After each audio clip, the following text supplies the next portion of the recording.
सोलापूर जिल्ह्यातील बहुचर्चित असलेल्या कुर्डुवाडी नगर परिषदेवर अखेर उद्धव बाळासाहेब ठाकरे शिवसेनेच्या नगराध्यक्ष जे आहेत ते जयश्री भिसे झालेले आहेत. अत्यंत चुरशीची लढत या ठिकाणी झाली होती आणि जयश्री भिसे जे आहेत ते जवळपास 600 मताधिक्य घेऊन निवडून आलेत. आपल्या समेत जयश्री ताई आहेत. ताई, काय सांगाल? बहुचर्चित निवडणूक झाली होती, अनेकांचं आव्हान होतं, विजय संपादन केला, पहिली प्रतिक्रिया? ही जनतेची हे काय, मला आता शब्द नाही आहेत माझ्याकडं. जनतेचा आशीर्वाद आहे मला.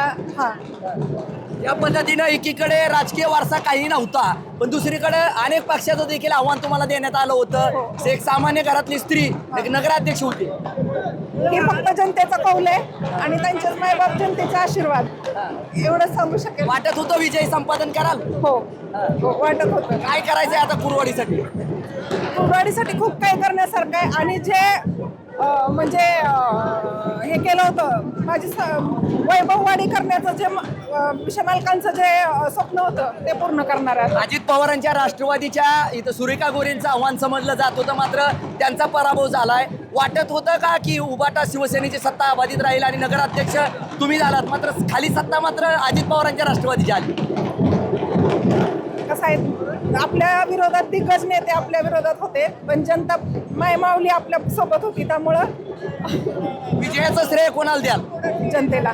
आपण जर पाहिलं तर या जयश्रीताई होत्या आणि विजयाचं श्रेय जे आहे ते पूर्णपणे कुर्डुवाडीकरांना देताना पाहायला मिळतं. ज्या पद्धतीनं या निवडणुकीची चर्चा भरपूर झाली होती, मात्र त्याच पद्धतीनं शिवसेनेचा भगवा जो आहे तो या नगर परिषदेवर झाल्याचं एकंदरीत चित्र आपल्याला पाहायला मिळतंय. एकीकडे अनेक राजकीय पक्षांचं अस्तित्व या ठिकाणी प्रतिष्ठापनाला लागली होती, मात्र जयश्री भिसे या जे आहेत ते जवळपास 600 मताधिक्य घेऊन या नगर परिषदेच्या नगराध्यक्ष झाल्याचं पाहायला मिळतंय. माझे सहकारी शफिक भाई, संदीप शिंदे, TV9 मराठी, कुर्डुवाडी, माढा, सोलापूर.